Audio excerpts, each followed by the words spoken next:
Друзья, всем привет! С вами, как всегда, Павел Асидорик, и это канал о ремонте, отделке и строительстве. В этом выпуске я хочу показать финальный результат моего проекта ремонт новостройки от А до Я.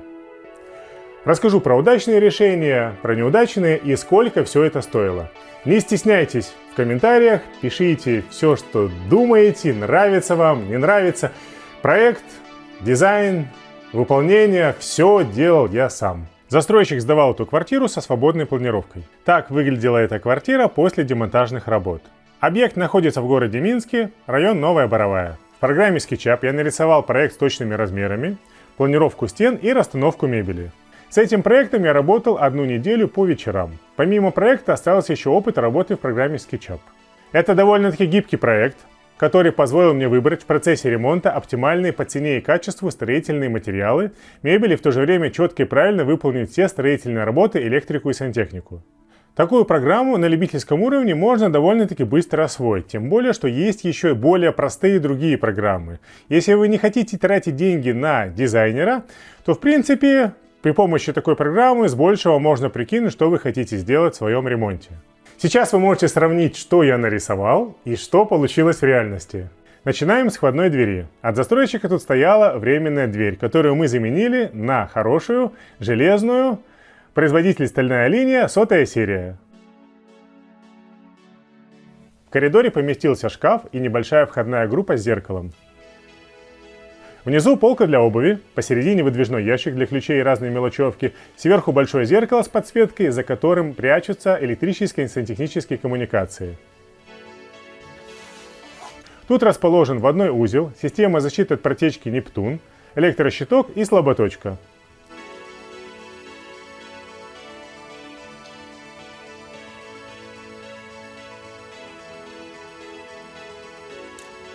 Хочу вас предостеречь от ошибки, которую я совершил. Расположил неправильно сенсорный выключатель. Его нужно делать выше, так как когда вы что-то берете со стола, включается и выключается свет.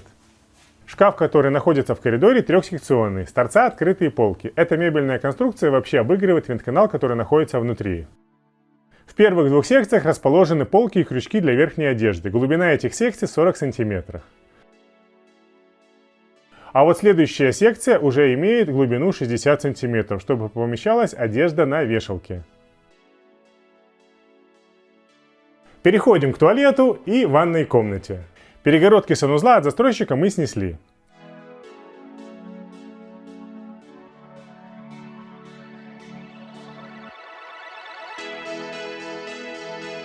В границах существующего санузла мы сделали небольшую перепланировку, уменьшили туалет до минимальной комфортной ширины, это 1 метр. Сделали больше ванну и уменьшили толщину перегородок от застройщика, они были 18 см, стали 12. И убрали фальшстену из блоков в тыльной части санузла. Новые перегородки санузла были возведены из силикатных блоков. Прошу не путать с газосиликатным блоком. Газосиликатный блок, он пористый, а силикатный плотный, как белый кирпич, и по своим характеристикам превосходит пустотелый красный кирпич. В туалете и ванной комнате на стенах матовая белая плитка керамо марацци, на полу испанская плитка, выложенная елочкой. Подвесной унитаз Гроя. Эпоксидная фуга серого цвета. Что касается потолка, это натяжной потолок со светодиодным профилем посередине и теневой профиль по периметру. В туалете поместился небольшой умывальник. Если ставить умывальник больше, он просто будет мешать проходу. Задняя стенка выполнена из мебельной конструкции. Это позволяет легко получить доступ ко всем коммуникациям. В мебельной конструкции есть 2 отделения с полками. Посередине большое отделение, где стоит бойлер.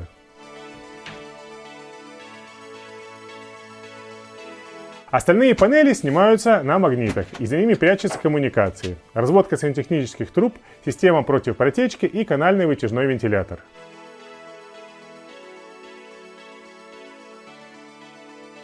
Из туалета дальше переходим в ванную комнату. Так ванная комната выглядела на этапе возведения фальшстены.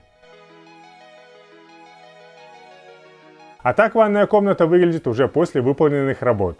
Аквареловая ванна, размер 1,70 на 75 см. Большое зеркало встроено, то есть оно приклеено к стене. Кстати, по себестоимости приклеенное зеркало дешевле, чем стоимость плитки с работой. Поэтому в санузле можно планировать максимально большое зеркало вместо плитки. Потолок натяжной, со светодиодным освещением и теневым профилем. Стиральная и сушильная машина Electrolux, а посередине закрытые шкафы. Справа открытые полки. Я немного тупанул и заказал открытые полки без задней стенки. Не повторяйте моих ошибок. С задней стенкой эти полки были бы красивее. А вот как я реализовал подключение стиральной и сушильной машины к коммуникациям.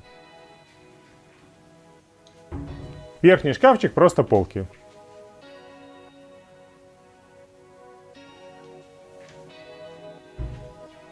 Над ванной водяной полотенцесушитель из нержавейки Сунержа. Двери в квартире белорусского производства Порто-Ричи. Крашеный шпон. Также в ванной комнате смонтирован теплый электрический пол. От ванной комнаты и туалета плавно перемещаемся в кухню-гостиную. Так это помещение выглядело до штукатурных работ.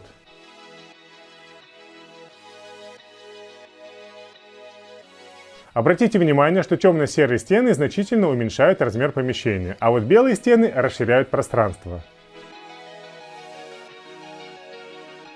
Сама кухня от компании GES Ideal. Отдельно была заказана каменная столешница, обеденный стол из Икеи.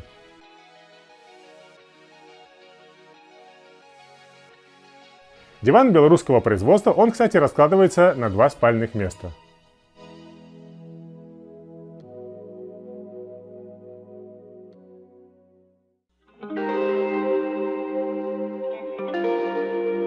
Инструменты и аксессуары, которые я использую в своей работе.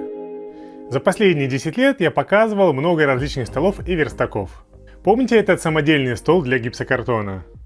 А этот раскладной верстак? Различные ячеистые столы. И, конечно же, раскладной пластиковый стол Кетер. На последнем объекте поработал со складным рабочим столом DLT сороконожкой, размер 1,20 на 1,20 м.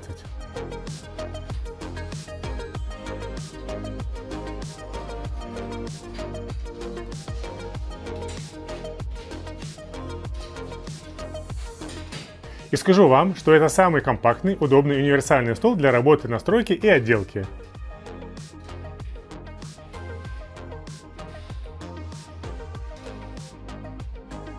Особенно мне понравилось работать с этим столом на плитке.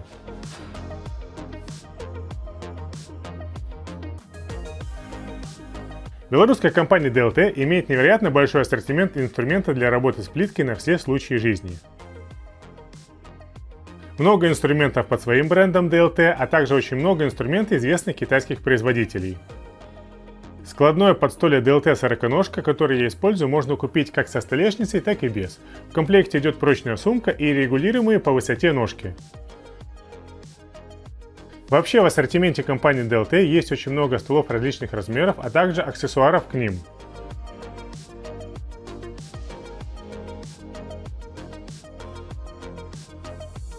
Обратите внимание на набор пластиковых столешниц для подстолья DLT сороконожка. Они легкие, крепкие и очень быстро монтируются на стол. У меня пока стол без столешниц, но я думаю, в ближайшее время приобрету себе такой набор. Несмотря на то, что этот стол компактный, он очень устойчивый и выдерживает большую нагрузку. Он удобен для всех видов работ, а особенно для работы с плиткой. Этот стол я могу смело рекомендовать для работы. В крайне распашной ящик удалось встроить бризер для подачи воздуха. Немножечко про вентиляцию. Если у вас в квартире нет возможности установить полноценную приточно-вытяжную вентиляцию, то бризеры – это хорошая альтернатива. Всего в квартире установлено 3 бризера Tion. Еще есть бризер в спальне и в детской комнате. В туалете установлен канальный вытяжной вентилятор.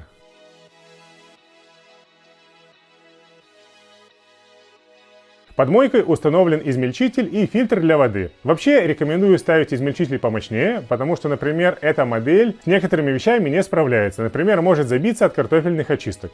Посудомоечная машина Electrolux 60 см. Все остальное это выдвижные ящики. С точки зрения эргономики рекомендую делать везде, где получаются выдвижные ящики, потому что в распашные складывать продукты и вещи неудобно.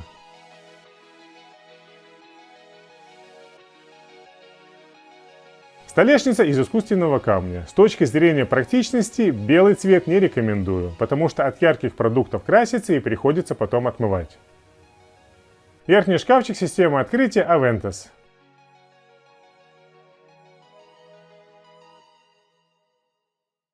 Встроенный холодильник.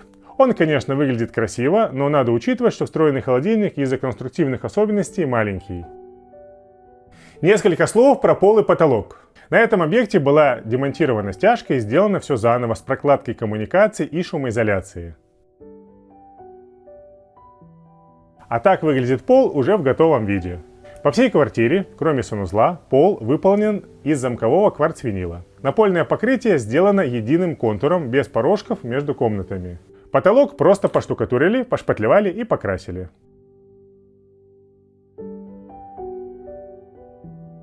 Получился просто белый ровный потолок. Есть основной свет, а также вспомогательный в виде трековых светильников и точечных.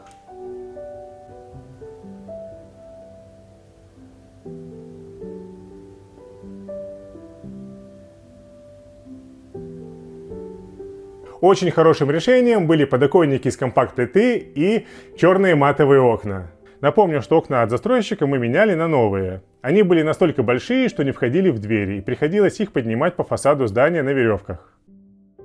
Так выглядит окно до установки подоконника.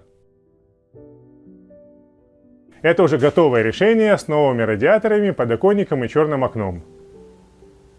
По-моему, отлично смотрится. Напишите в комментариях, нравится вам или нет.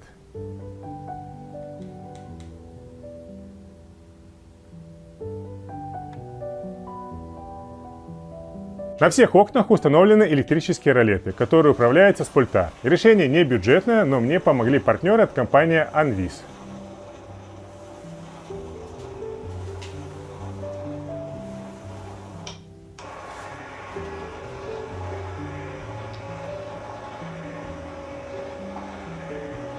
Радиаторы красивые и хорошие, но есть один недостаток. Сверху здесь скапливается пыль и мусор.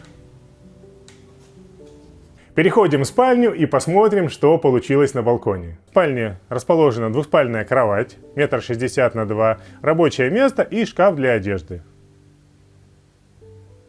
Перед окном встроенный конвектор в полу.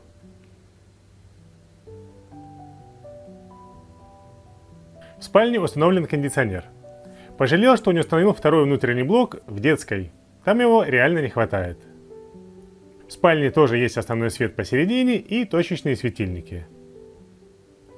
Окно от застройщика было качественное, но неудобное, поэтому его заменили на раздвижную систему. Это, кстати, было самое удачное решение в этом ремонте. А такое окно было от застройщика.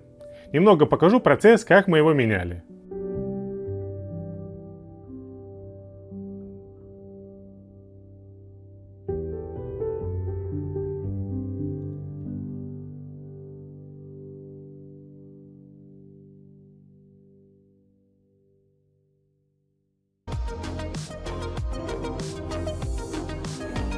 Обратите внимание, что вверху встроенного шкафа есть планка. Это косяк мебельщиков. Они неправильно померили шкаф.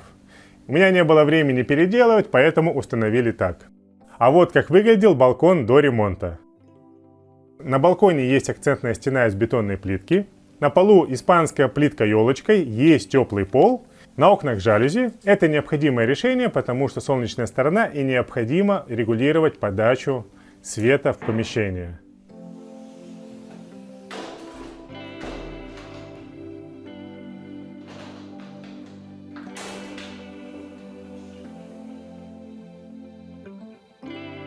Это детская комната на этапе ремонта. И вот что получилось. В детской есть рабочее место, двухэтажная кровать, спортивный уголок и шкаф для одежды.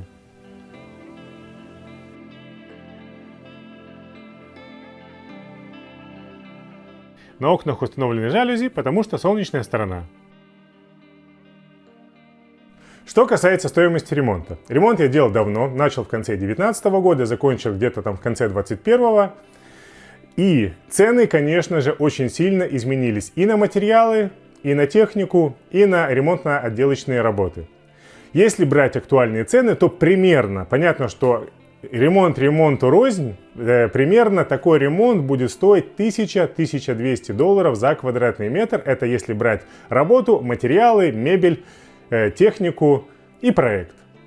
Соответственно, такой ремонт ориентировочно где-то будет стоить 60-70 тысяч под ключ. Это я говорю ориентировочно для Минска.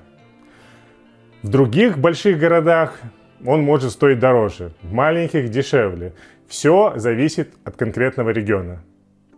Ну что, ролик подошел к концу. Если вам понравилось, то, конечно же, ставьте лайк, подписывайтесь на канал, пишите комментарии. Желаю всем хорошего настроения. До новых встреч! No, you've been a good friend, and that's in the thick and thin.